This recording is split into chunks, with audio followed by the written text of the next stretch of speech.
vit de l'autre côté, si vous arrivez à comprendre, accepter Jésus, et à vous repentir, la vie de l'autre côté vous est garantie. Et de l'autre côté, ce n'est pas seulement son amour qui lui demande d'avertir, mais il y a aussi sa nature de Dieu juste. Comme c'est un Dieu qui est juste, il ne peut pas juger quelqu'un qu'il n'a pas au préalable averti. Son jugement en ce moment-là ne sera pas juste. Oh, sous les ailes d'une colombe, sous les ailes d'une colombe, blanche comme neige, j'envoya son âme pour d'oubli, un signe du ciel, oh, un signe du ciel, sur les ailes, mon frère, sur les ailes d'une colombe. Merci Jésus. Oh, blanche comme neige, j'envoya son âme, mon d'oubli, un signe du ciel, oh, un signe du ciel, colombe. Jésus notre sauveur, 20 jours sur la terre, oui, né dans une étable, dans une crèche de paille, ici par rejeté, mais non pas du ciel. Il nous donna son signe, Dieu nous donna son signe, oh, sur les ailes, l'église sur les ailes d'une colombe, oh, blanche comme neige, j'envoya son âme, oh, depuis un signe du ciel, oh, un signe du ciel, sur les ailes, encore sur les ailes d'une colombe, colombe blanche comme neige, j'envoya son âme, pour d'oubli, un signe du ciel, un signe du ciel, sur les ailes d'une colombe. Prions le Seigneur. Dieu notre Père Céleste, nous nous approchons de toi sous le sang rédempteur et te remercions pour cette occasion que tu nous accordes. Nous prions que le Saint-Esprit que nous avons invoqué déjà en ce lieu prenne sous contrôle ce moment et bénisse chaque vie, chaque âme ici présente, et partout où cette parole sera entendue et reçue au nom de Jésus-Christ et sous son sang versé. Nous avons prié. Amen. Amen. Merci. Pendant que vous êtes debout, nous allons ouvrir la parole dans le livre de Ésaïe au chapitre 38.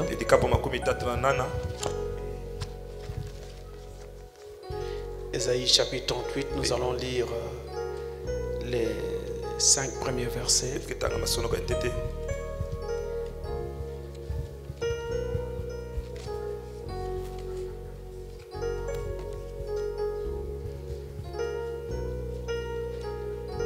Ésaïe 38, verset 1 à 5.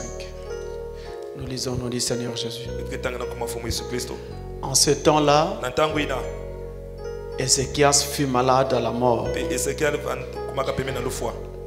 Le prophète Ésaïe, fils d'Amoz, vint auprès de lui et lui dit: ainsi parle l'Éternel, donne des ordres à ta maison, car tu vas mourir et tu ne vivras plus. Ézéchias tourna son visage contre le mur et fit cette prière à l'Éternel. Ô Éternel, souviens-toi que j'ai marché devant ta face avec fidélité et intégrité de cœur, et que j'ai fait ce qui est bien à tes yeux. Et Ézéchias répandit d'abondantes larmes. Puis la parole de l'Éternel fut adressée à Isaïe en ces mots: va, dis à Ézéchias, ainsi parle l'Éternel, le Dieu de David, ton père. J'ai entendu ta prière, j'ai vu tes larmes. Voici, j'ajouterai à tes jours 15 années. Amen. Amen. Que Dieu bénisse sa parole. Merci pour vous asseoir. Et merci à tous d'être venus à ce rendez-vous où nous allons parler autour de la parole de Dieu sur un thème assez particulier, un thème qui va faire naturellement réfléchir plus d'une personne, parce que tous, en tant qu'humains, nous sommes concernés. Nous allons parler sur avertissement, puis jugement. C'est la manière de procéder de Dieu au travers du temps et au travers de l'histoire. Avant de juger, il avertit. Il avertit toujours. Et ceci, il le fait avec les individus. Il le fait avec les localités. Il le fait avec tous. Il avertit toujours avant de juger. Et pendant ces quelques 3 jours, nous allons parler sur cela et nous allons essayer de faire en sorte que chaque jour nous puissions aborder quelque chose qui nous permettra de mieux saisir cette grande notion sur avertissement pour jugement. Aujourd'hui donc nous allons parler sur l'avertissement. Dans le passage que nous venons de lire ici, on nous parle d'un roi. C'est Ézéchias. Il n'était pas roi d'Israël, mais il était roi de Juda. Il était le 12e roi de Juda. Et c'est quelqu'un dont le cœur, on va dire, était très appliqué à l'Éternel. Il aimait beaucoup l'Éternel, qu'avaient d'ailleurs servi ses pères avant lui. Et il essayait de faire de son mieux pour honorer Dieu. Ézéchias donc était le 12e roi de Juda et il était le successeur d'un certain Akaz qui lui aussi était roi de Juda. Et Ézéchias avait fait beaucoup de choses qui avaient plu au cœur de l'Éternel. Par exemple, il purifia le temple, répara le temple et rétablit le culte dans le temple, ce qui ne pouvait que plaire au ciel. En tant que roi qu'il était, Ézéchias abolit aussi l'idolâtrie. Et ça, c'est une chose qui est très importante et à laquelle le ciel ne pouvait pas rester indifférent. Il avait aboli l'idolâtrie et amené tout son peuple à n'adorer qu'un seul Dieu, le Créateur, celui que Moïse appelait Jéhovah. Et Ézéchias, par exemple, ses scribes, ses scribes à lui, ses travailleurs, avaient recopié une partie des proverbes de Salomon. Vous voyez que si son cœur ne se plaisait pas à Dieu, il n'allait pas prendre son temps comme ça à faire recopier les proverbes de Salomon. Cela était important à ses yeux. Et pour ceux qui ont déjà jeté un coup d'œil dans le livre des proverbes, ils vont se rendre compte que c'est vraiment un livre de sagesse. Et lui, en tant que roi, en tant que dirigeant, il avait besoin de cette sagesse pour pouvoir diriger son royaume. Il avait donc fait recopier les proverbes de Salomon. Et Salomon était parmi les meilleurs rois qu'Israël ait jamais connus. Après David, on a eu Salomon, on a eu Osias, qui étaient des très grands rois. Et certainement que Ézéchias voulait marcher sur leurs traces.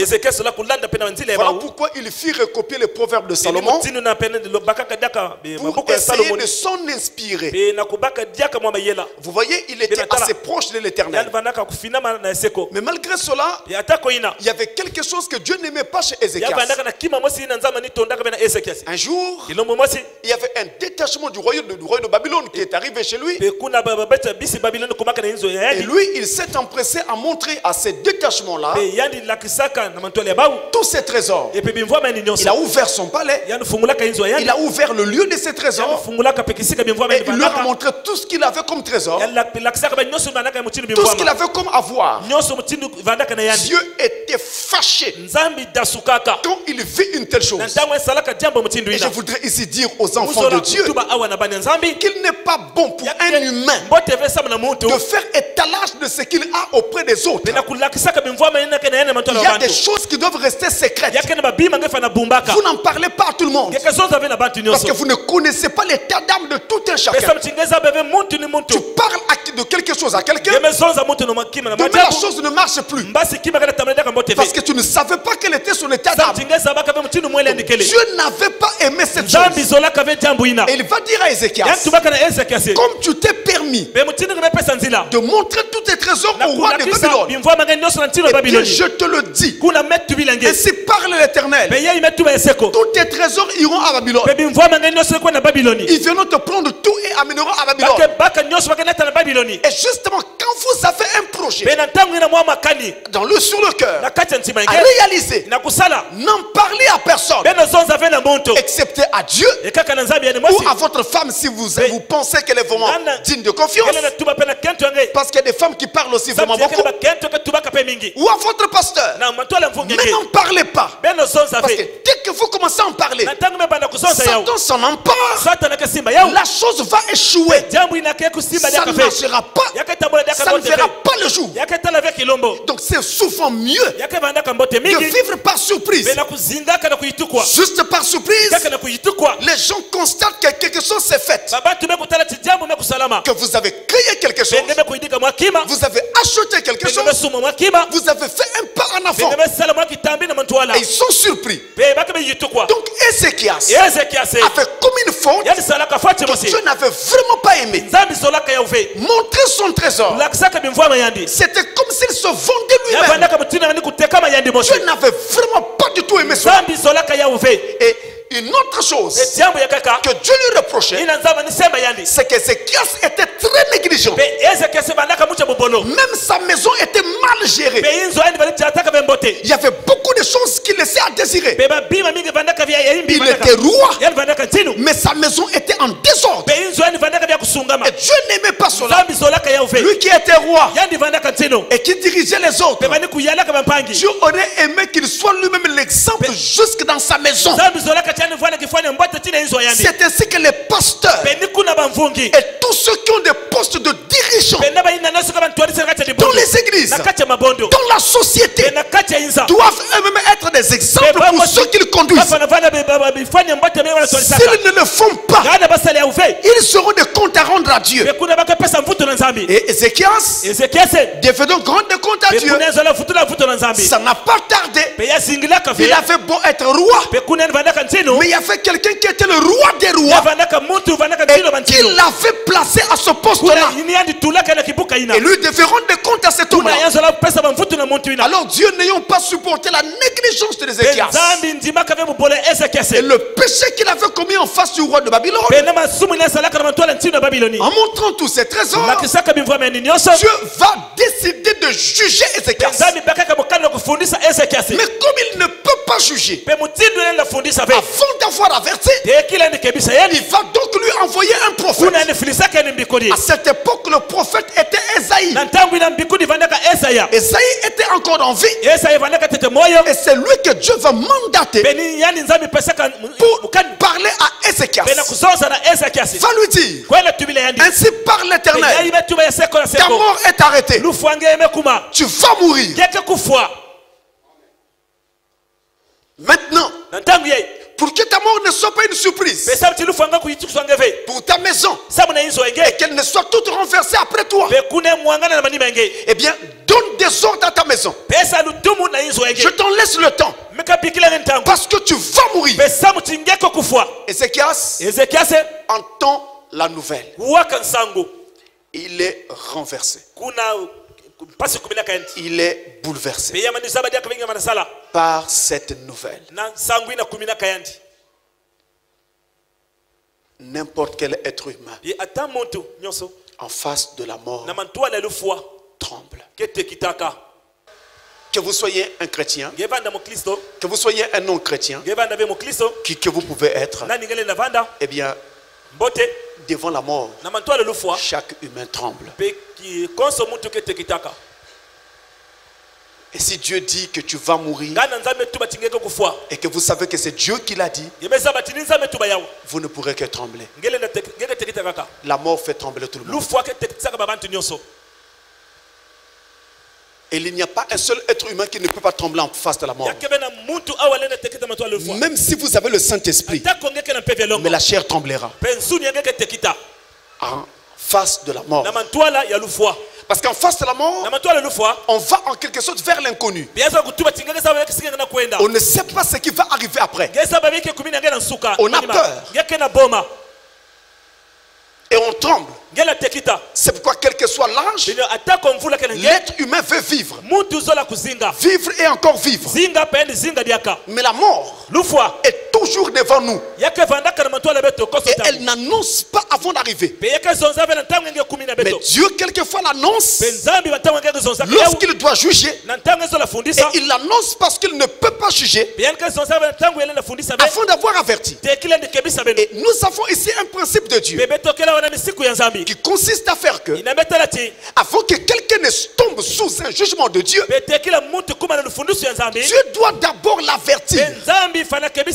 Il avertit premièrement avant de juger cette personne. Nous le voyons ici avec le cas de Ézéchias, où Dieu l'avertit afin de le juger. Ézéchias, tu vas mourir. Je n'ai pas aimé ce que tu as fait. Maintenant, je te dis de donner des ordres à ta maison. Parce que tes jours sont comptés. Et ta mort est arrêtée. Ézéchias trembla. Ézéchias pleura. Il avait oublié sa royauté. Il était là en face de la mort. Et nous voyons la même chose avec Adam. Dieu avait dit à Adam: tu mangeras de tous les arbres du jardin, mais de l'arbre de la connaissance du bien et du mal, tu n'en mangeras pas. Le jour où tu toucheras cet arbre, ce jour-là tu mourras. C'était un avertissement. Adam aurait dû l'écouter, mais il n'avait pas écouté. Et pour avoir rejeté l'avertissement, eh bien, cela a engendré quoi?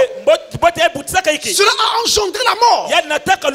Et aujourd'hui sur la terre, tout ce que nous avons, la maladie, les peurs, les douleurs, les souffrances, la mort, tout cela c'est le résultat du péché commis par Adam. C'est un jugement qui frappe la terre et qui frappe tous les humains à cause de ce péché d'autrefois. Ainsi, lorsque Dieu avertit, il est mieux d'écouter plutôt que de faire face aux conséquences. Il est mieux d'écouter et d'entendre la voix de Dieu. Parce que n'importe quel être humain face à la mort. Lorsque vous tenez votre bébé à la maternité, un bébé nouveau-né, âgé à peine d'une journée, eh bien n'oubliez pas, c'est un cercueil que vous tenez entre les mains. Un jour il mourra. On ne sait pas quand. Et Dieu n'est pas obligé d'attendre qu'il atteigne 50 ans. Il peut l'appeler avant même qu'il n'ait 10 ans. La mort est devant tous les humains. Elle peut frapper à n'importe quelle occasion. Et nous sommes tous dans cette situation-là. Mais Dieu ne juge pas avant d'avoir averti. Il donne l'occasion à chaque être humain de faire un examen de conscience, de se repentir de tous ses péchés, de réparer ses torts, de faire des réparations avec les autres, de s'entendre avec ceux avec lesquels il ne s'entend pas, de s'entendre avec ses parents. Parce que chez nous en Afrique, il y a beaucoup de familles qui sont divisées, où les gens ne s'entendent pas, ne se fréquentent plus, ne se disent même plus bonjour. Mais et pourtant ils sont dans la même famille. Mais si vous mourrez dans cet état, c'est la perdition assurée. En tout cas, on ne vous demande pas d'aller tous les jours chez quelqu'un, mais on doit être en bon terme avec tout le monde. Dieu le réclame. Ainsi, dans sa nature, dans sa façon d'être, Dieu ne peut pas juger quelqu'un s'il ne l'avertit pas premièrement. Il avertit d'abord, après il juge. C'est vous qui choisissez. Liberté totale. Mais pourquoi il avertit d'abord? Parce que Dieu est amour. Dans son amour, il ne veut pas qu'il y ait un seul être humain qui périsse. 2 Pierre chapitre 3, le verset 9. Dans 2 Pierre, au chapitre 3 et au verset 9, il est écrit: le Seigneur ne tarde pas dans l'accomplissement de la promesse, comme quelques-uns le croient, mais il use de patience envers vous, ne voulons pas qu'aucun périsse, mais voulons que tous arrivent à la repentance. Voilà son désir, voilà son souhait, voilà sa volonté. Il veut que chaque être humain qui est sur la terre se répande, se convertisse et soit sauvé. Mais il sait que tous ne seront pas sauvés, mais il veut que tous soient sauvés. Et il donne à chacun l'occasion d'entendre la vérité et de se repentir de tous ses péchés et de se convertir. Il veut que chacun soit sauvé. C'est son amour qui fait cela. Il est amour. Il aime sa création. Il aime ses créatures. Il veut leur donner le salut. Il veut les amener à comprendre que la vie que nous avons sur la terre, ce n'est pas l'unique vie. Il y a une vie de l'autre côté. Si vous arrivez à comprendre, à accepter Jésus et à vous repentir, la vie de l'autre côté vous est garantie. Et de l'autre côté, ce n'est pas seulement son amour qui lui demande d'avertir, mais il y a aussi sa nature de Dieu juste. Comme c'est un Dieu qui est juste, il ne peut pas juger quelqu'un qu'il n'a pas au préalable averti. Son jugement en ce moment-là ne sera pas juste. Ça sera de l'injustice. Il faut qu'il prévienne d'abord. Il faut qu'il parle d'abord. Et ensuite il peut juger selon que l'individu accepte ou rejette. Donc c'est sa nature de Dieu juste qui fait qu'il ne frappe pas, qu'il ne punisse pas, qu'il ne juge pas avant d'avoir averti. Et de l'autre côté, il avertit aussi parce qu'il a donné à l'homme, à chaque être humain sur la terre, le libre arbitre L'homme est libre de choisir. L'homme est libre de faire son choix. Il peut choisir la magie. Il peut choisir les sciences occultes. Il peut choisir de travailler avec des fétiches. Il peut choisir la vie du péché. Pour se réjouir à gauche et à droite avec les femmes. Et pour s'enivrer d'alcool. Il peut choisir cela. Tout comme il peut se rendre compte qu'il y a bel et bien un Dieu qu'il a envoyé sur la terre. Et qu'il faut penser à sa vie après cette vie. Et alors accepter de marcher plutôt avec Jésus. Donc Dieu a mis chaque être humain devant un libre choix. Personne ne peut t'imposer quoi accepter, quoi choisir. C'est toi-même.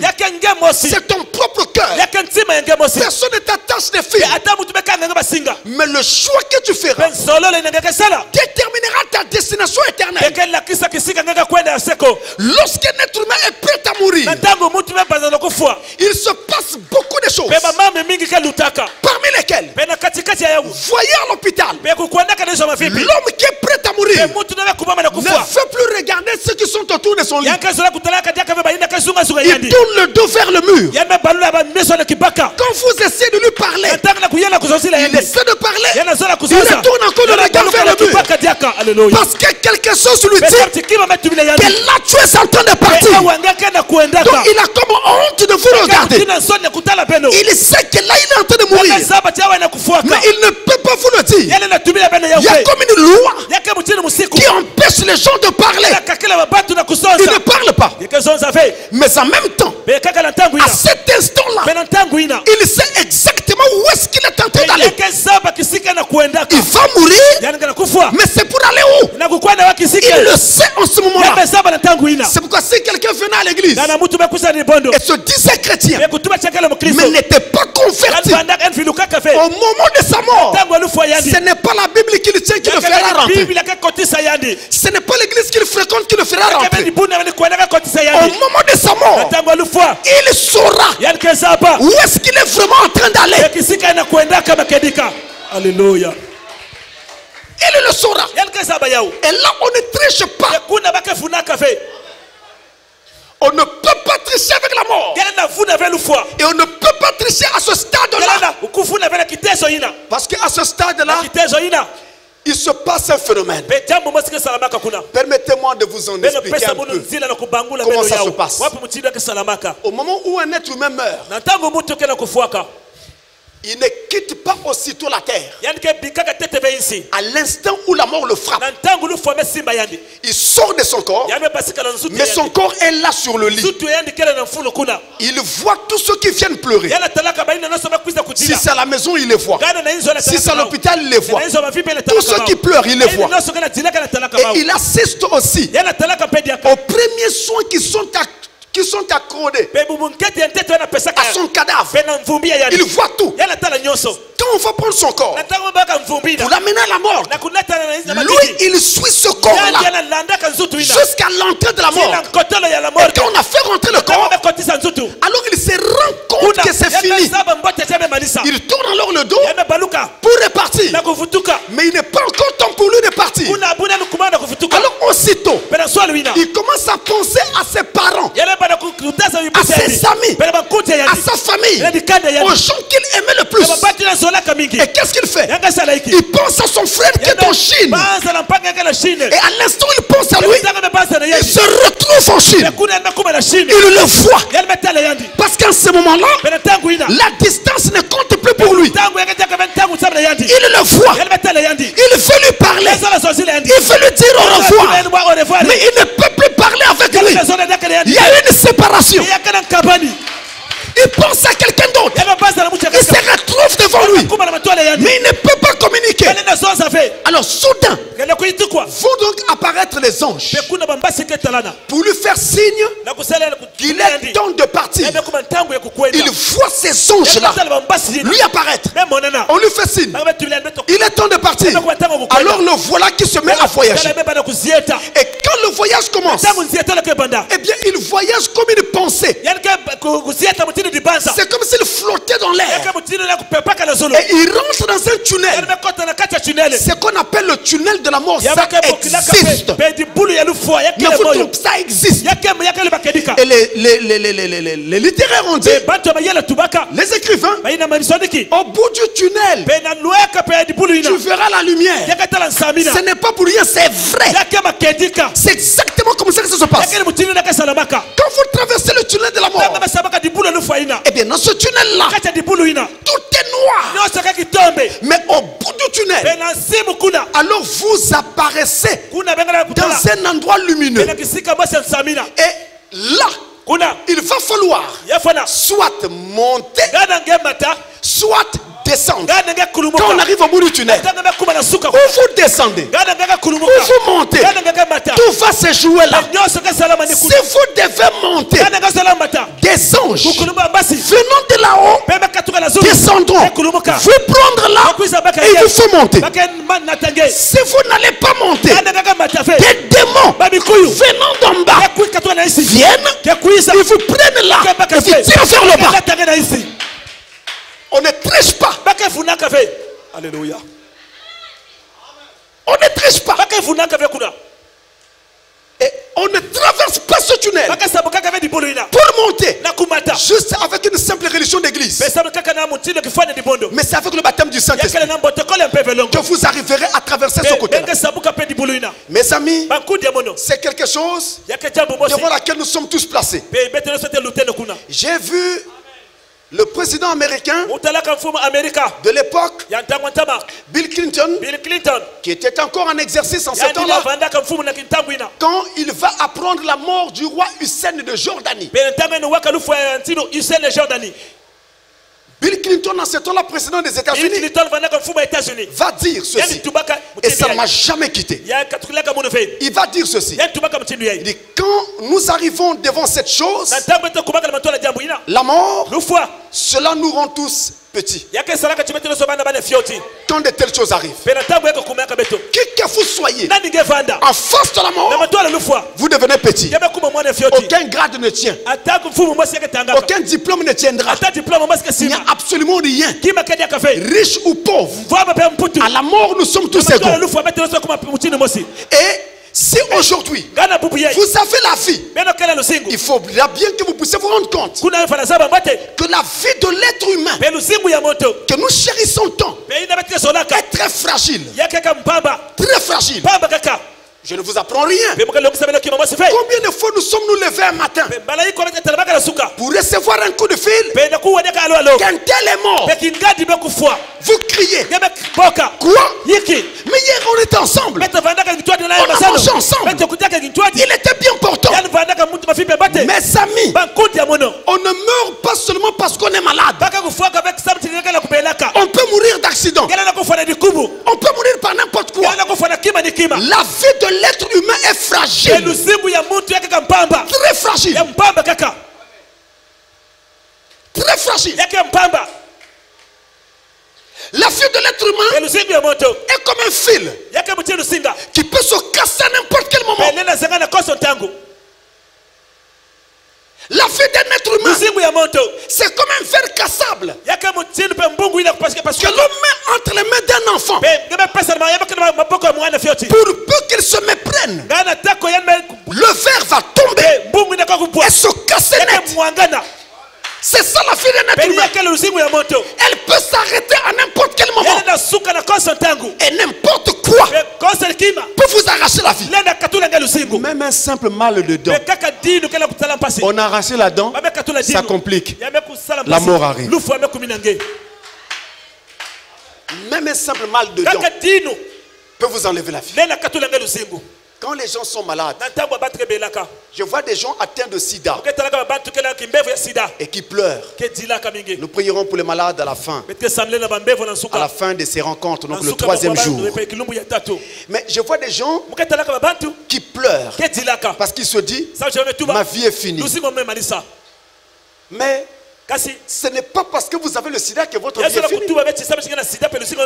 Il y a des gens qui meurent maintenant, mais pas de sida, de paludisme, de typhoïde, de tuberculose, d'accident ou d'autres choses. Sans sida. Alors que celui qui a le sida, pour peu qu'il prenne son traitement, il peut vivre encore 20 ans. Donc ce n'est pas le sida qui est la fin de la vie.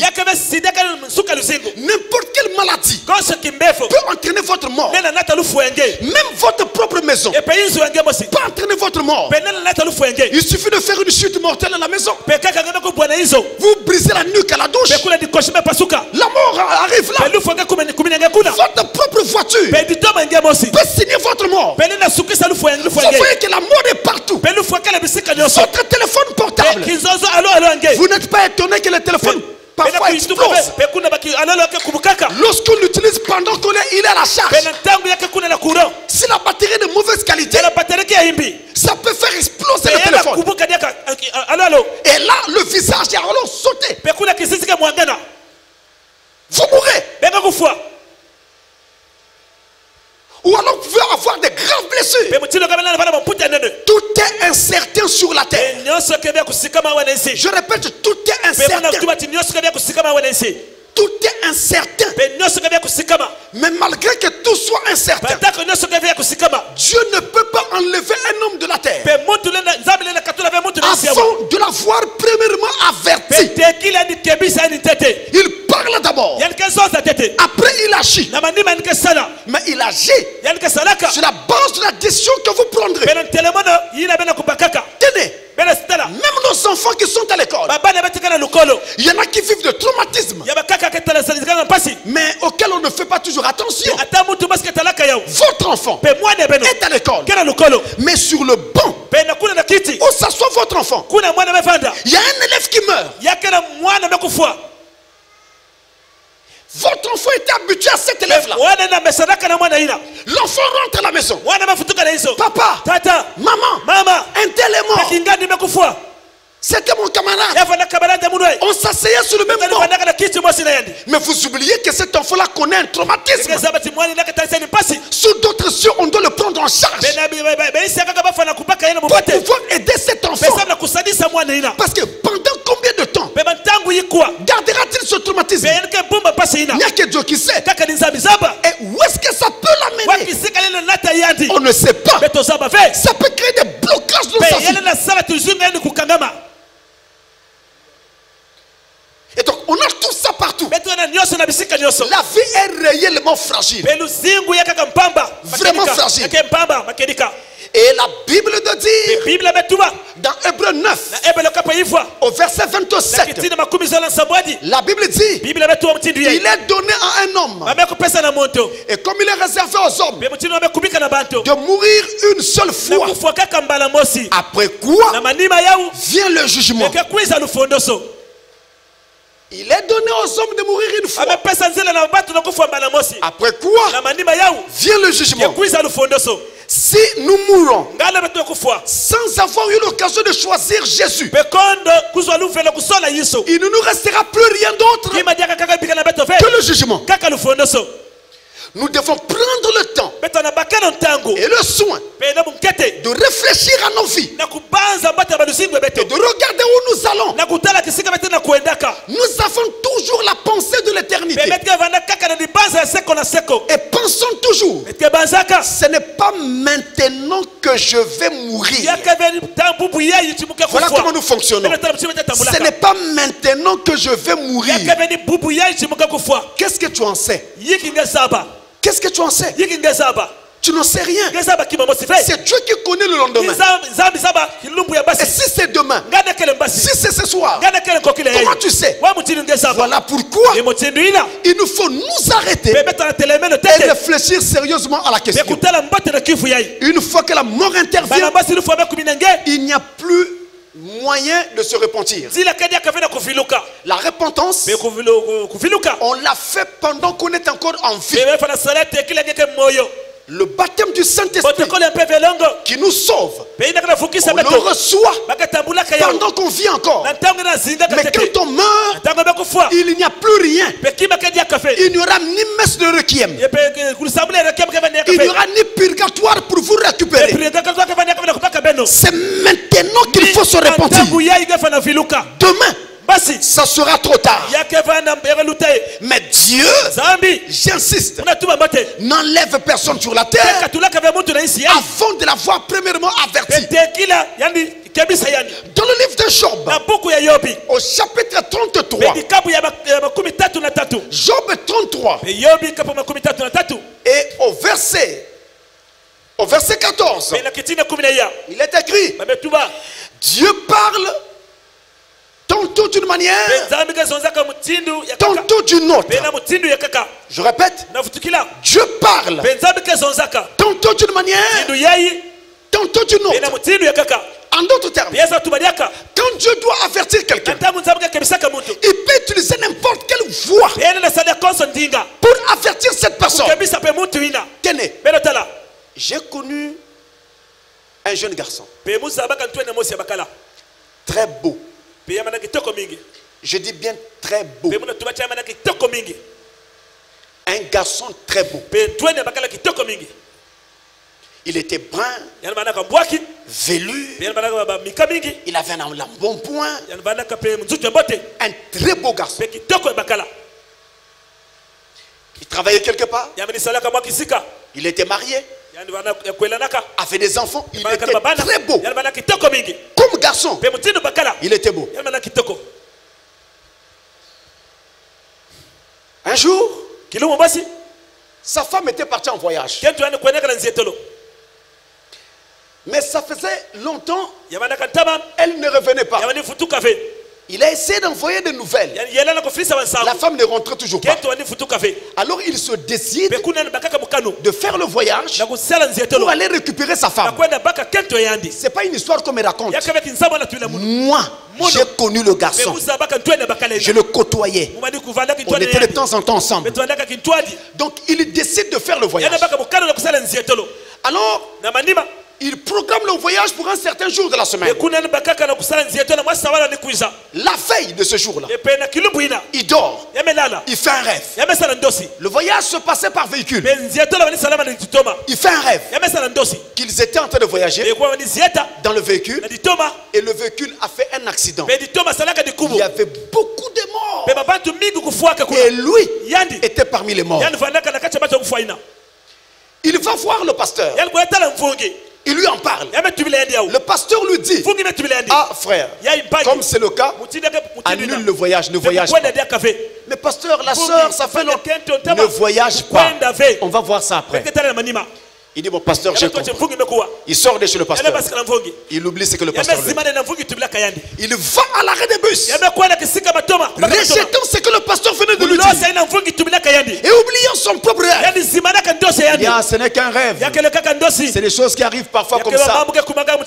Il va à l'arrêt des bus. Il arrive à l'arrêt des bus. Il croise un frère de l'église. Il lui raconte le rêve. Ah, mon frère, vous voyez, Dieu ne manque pas de témoins. Ah, mon frère, je suis en train de voyager. Mais la nuit, j'ai fait un rêve. J'ai rêvé que le véhicule que je prends avait fait un accident. Il y avait beaucoup de morts. J'étais parmi les morts. Je suis allé voir le pasteur avant de venir ici. Il m'a dit de ne pas voyager. Mais frère, il faut que je parte. J'ai remis ça à Dieu. Le frère lui dit, frère, si le pasteur t'a dit de ne pas voyager, ne le fais pas. Reporte le voyage. Il dit, frère, oh, c'est un rêve seulement. C'est parfois des choses qui arrivent comme ça. C'est peut-être arrivé parce que j'avais déjà prévu que je vais voyager. Le frère dit, ah frère, je t'aurais au moins prévenu. Le frère est passé. Lui monte dans ce bus. Le voyage s'engage. Tout était bien. Le voyage se passait bien. Et il était dans la cabine pendant que les autres passagers étaient derrière, d'autres comme on dit au pélème au-dessus. Ils arrivent, ils voyagent et ils arrivent dans les villages là quelque part. Il y avait un pont à gravir. Et donc il y avait une montagne comme ça. Et ils ont passé le pont, mais il fallait gravir une montagne. Et arrivé là, le véhicule, pendant qu'ils étaient en train de monter là, a fait du mal à monter la montagne. Alors on a demandé à certains passagers de descendre. Quelques-uns sont descendus. Il y a des femmes et quelques hommes qui sont restés. La grâce de Dieu est venue jusqu'à cet instant-là auprès de lui. On lui dit, toi, bon, on voit que tu as un appareil photo. Donc descends. Tu vas nous faire des photos pendant qu'on va monter la montagne. Vous voyez la grâce jusqu'où? Il répond à ces gens-là. Ah non, moi je suis fatigué. La montagne est là. La remontée à pied. Non. Je reste seulement à l'intérieur. Allez seulement. Vous voyez ça? Le véhicule monte, lui à l'intérieur, avec le chauffeur dans la cabine. Ça monte, ça monte, ça monte, ça monte. La pente était assez raide. Comme avec les vieux véhicules là, il n'a pas eu suffisamment de pression pour continuer. Ça a lâché. Le véhicule revient. Quand le véhicule revient, le chauffeur va faire une fausse manœuvre. Le véhicule s'est retrouvé dans le ravin et directement dans l'eau. Et tout le véhicule est d'abord allé au fond de l'eau avec tout le poil. Lui, il était à la cabine, à l'intérieur. Maintenant, le véhicule arrive au fond de l'eau. Il faut se débattre de sortir de la cabine. Ils ont essayé. Les portières étaient bloquées. Je ne sais pas si ça s'était coincé contre quelque chose, mais il n'arrivait pas. Finalement, il a pu sortir le buste. Mais il avait tellement avalé l'eau le temps qu'il se battait. Il est mort là. Et donc, quand on est venu repêcher le véhicule, on a trouvé son corps. Il n'y a que le buste qui était sorti de la portière. Le reste était encore à l'intérieur. Mort. Pourquoi?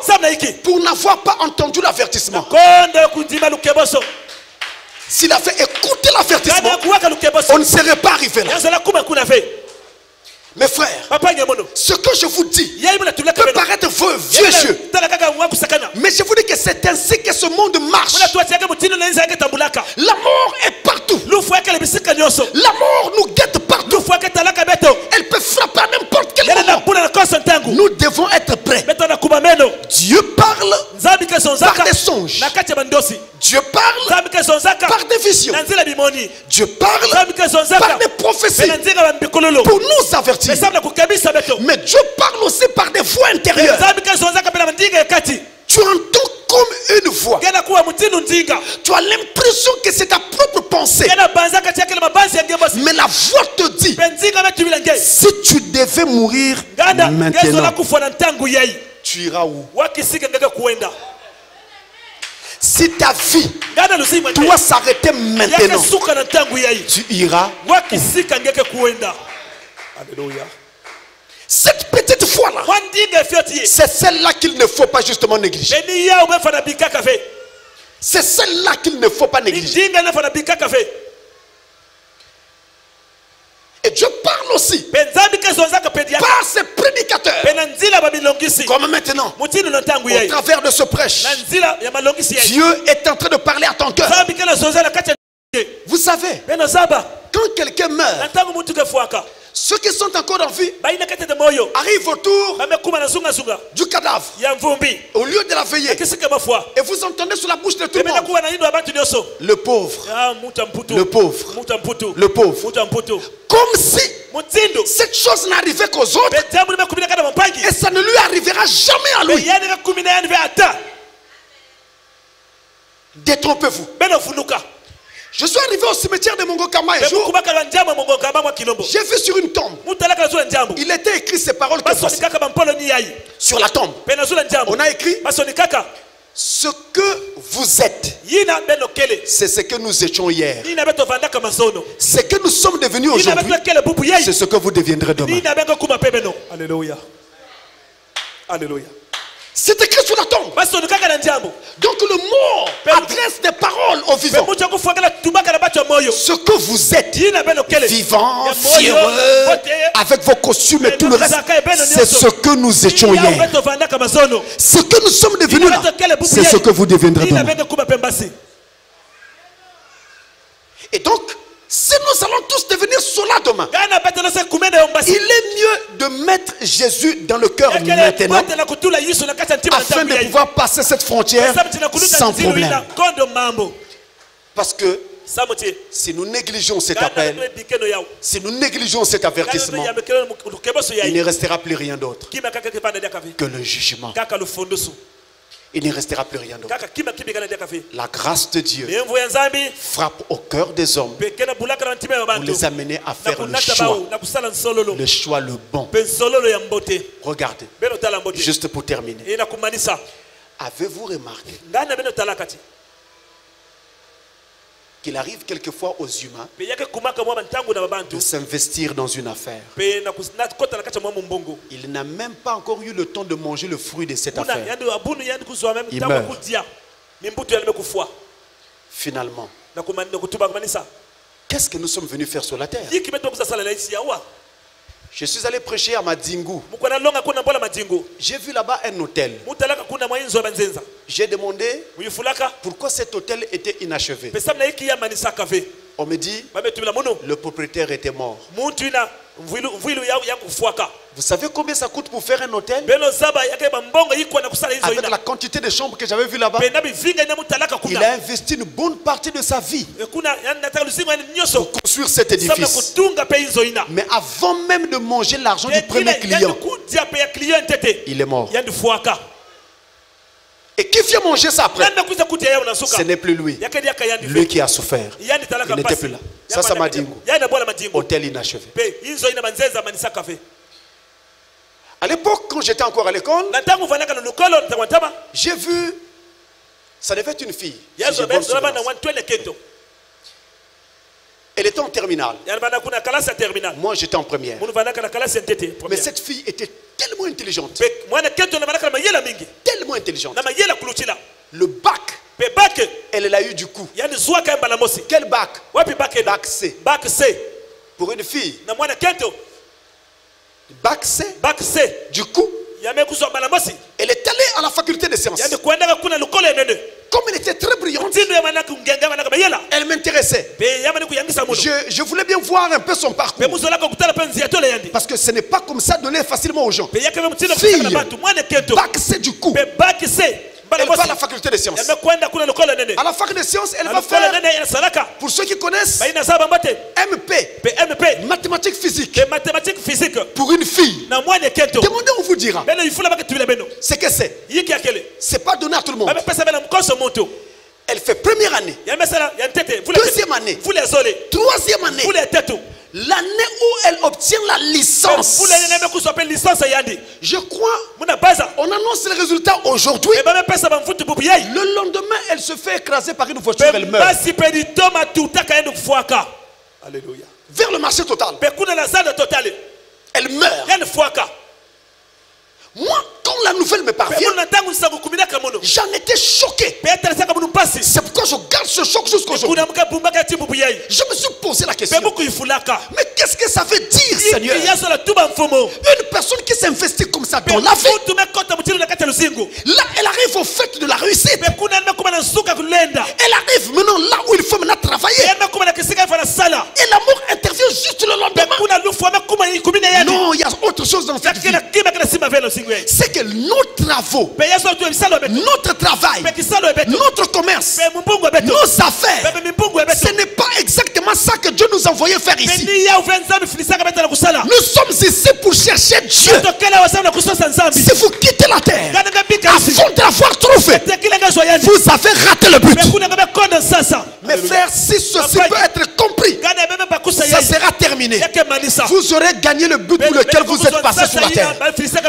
Autrement, vous aurez tout perdu. Combien de gens? À combien de veillées allons-nous? Où vous entendez?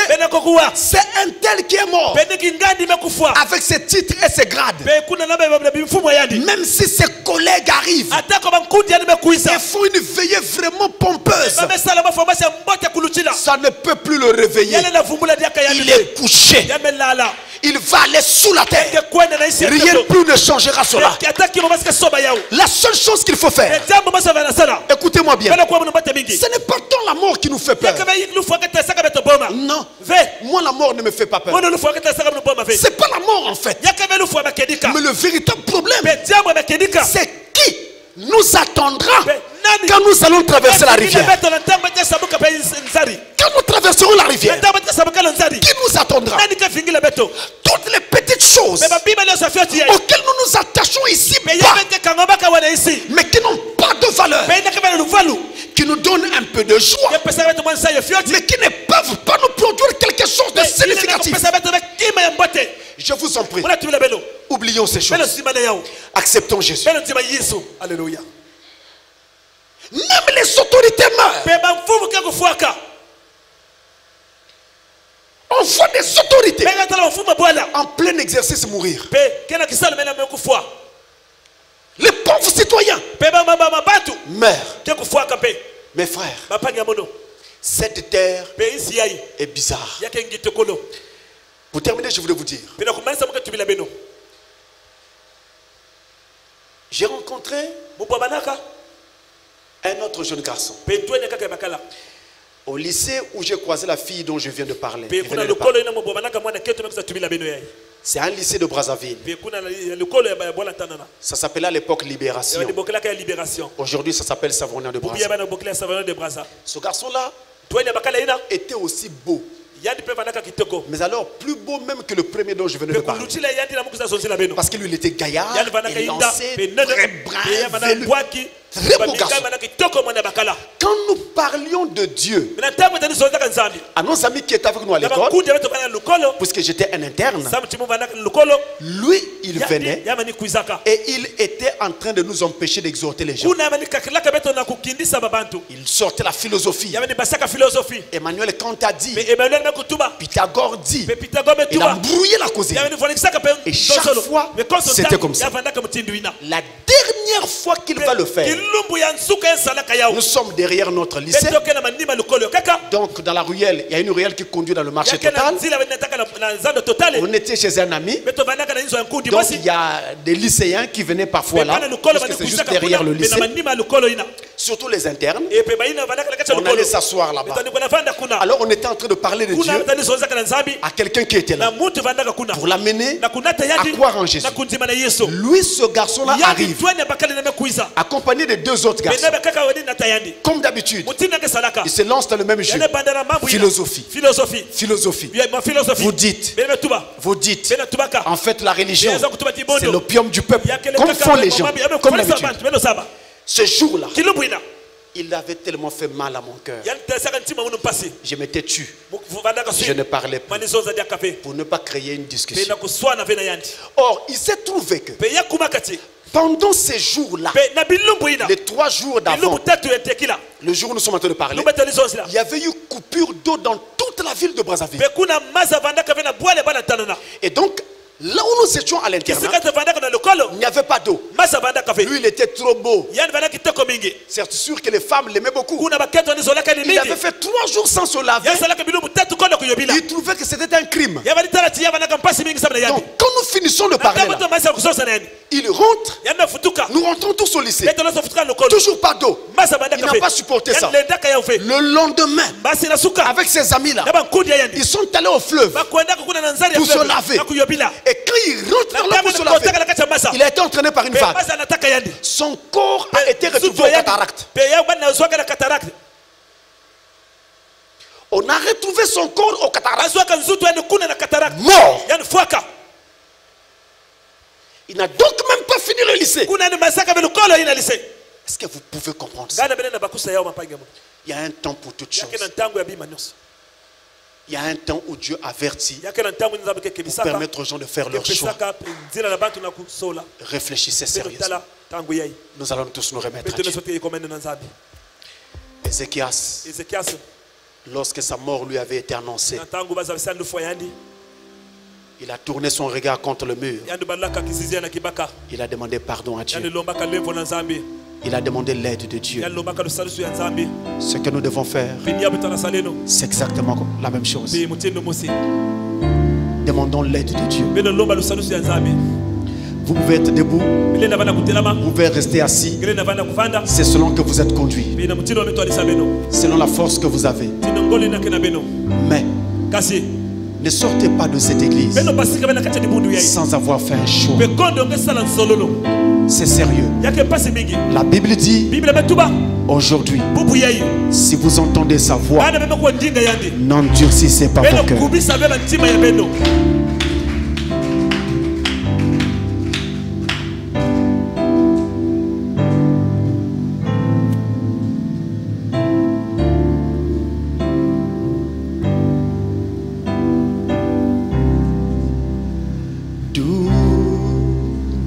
Jésus, j'abandonne, je lui rends tout librement et je me confierai en lui. Dans sa maison,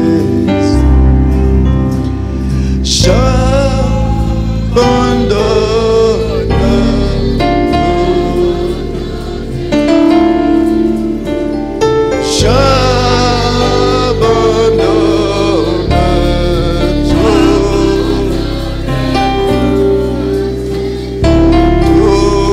tout à lui.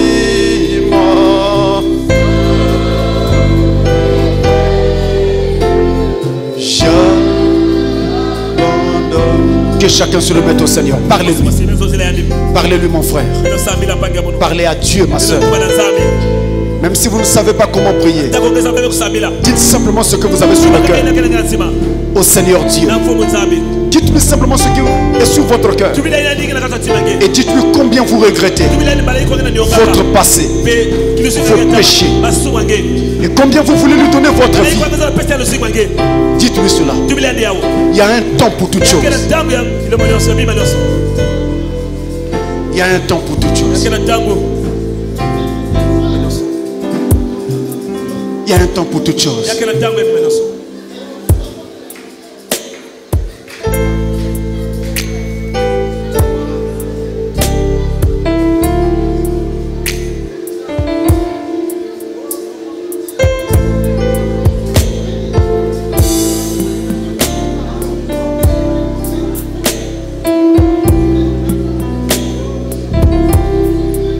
La longévité de quelqu'un, la durée de la vie de quelqu'un sur la terre ne dépend que de Dieu. Mais peu importe combien peut durer votre vie, c'est Dieu qui décide du jour où cette vie doit s'arrêter. Mais le jour où ça va s'arrêter, si c'est aujourd'hui, on ne sait pas. Si c'est demain, on ne sait pas. Est-ce que vous êtes prêts? Est-ce que vous êtes prêts pour passer la rivière de la mort et pour aller de l'autre côté? Est-ce que vous êtes prêts? N'écoutez pas la voix qui vous dit qu'il y a encore du temps et que vous pouvez remettre ça à demain ou à plus tard. Le lendemain n'appartient pas à l'homme. Le lendemain n'appartient qu'à Dieu seul. C'est mieux d'accepter Jésus maintenant plutôt que de remettre cela plus tard.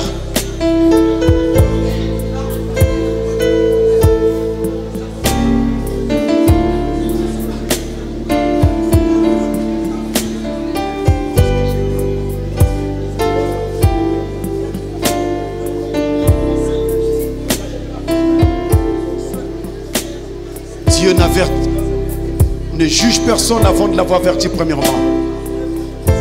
Et ceci est un avertissement de Dieu. Oh, amen.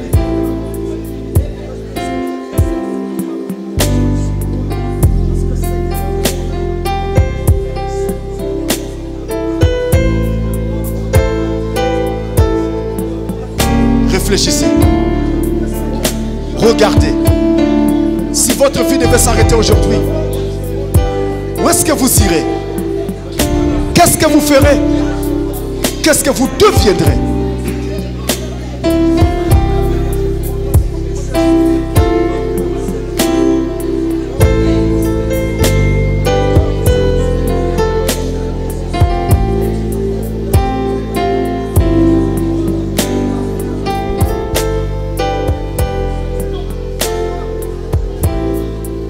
Alors maintenant, quiconque veut qu'on se souvienne de lui dans la prière,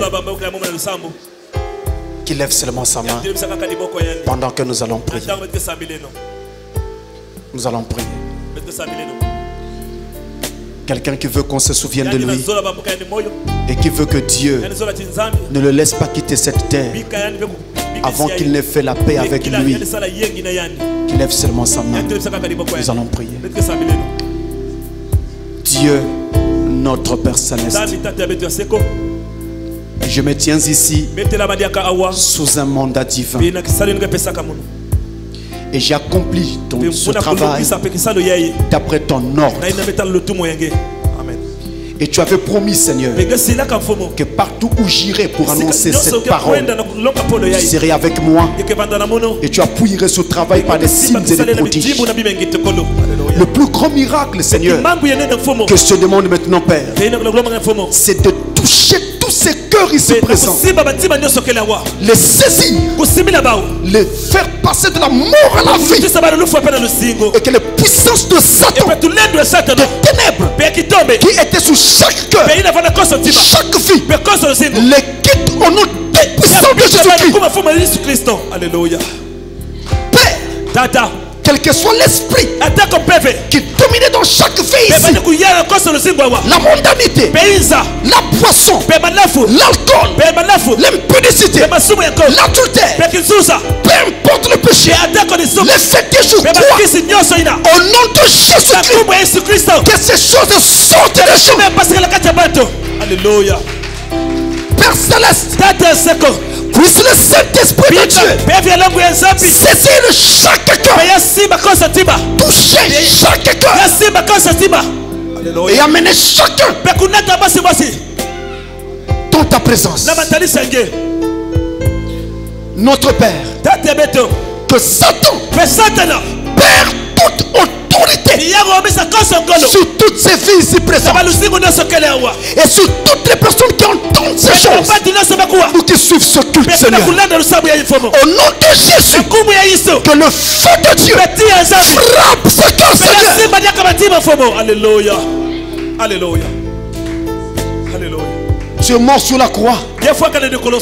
Tu as payé le prix pour la rédemption de toutes ces vies. Alors Père, je te prie qu'il n'y ait personne ici qui soit perdu. Que chaque personne ici soit sauvée au nom de Jésus-Christ. Je te les recommande. Je te les recommande. Dans le tout puissant nom de Jésus-Christ. Amen. Amen.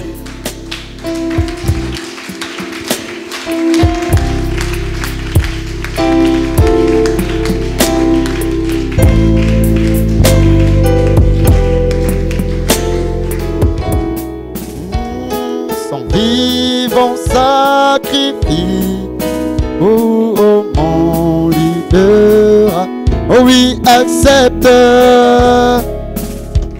l'offrande, bien-aimé fils de Dieu, oh, et que sur moi descend la flamme. Jésus accepte mon offrande, bien-aimé fils de Dieu, oh, et que, merci Jésus, descend la flamme du Saint-Lieu. Viens Jésus, sois mon maître, par ton amour en moi.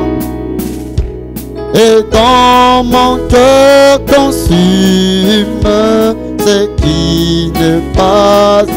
Oh oui, accepte. Battons la main. Mon offrande, bien-aimé fils de oh, et que nous descends. Encore accepte mon offrande, bien-aimé fils de, oh, et que sur moi descend la flamme du salut, qu'un feu nouveau s'allume en moi, et dans mon cœur consume ce qui ne pas. Oh oui, accepte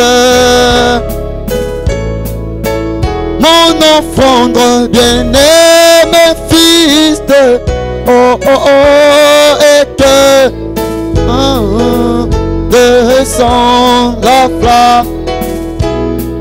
Papa, accepte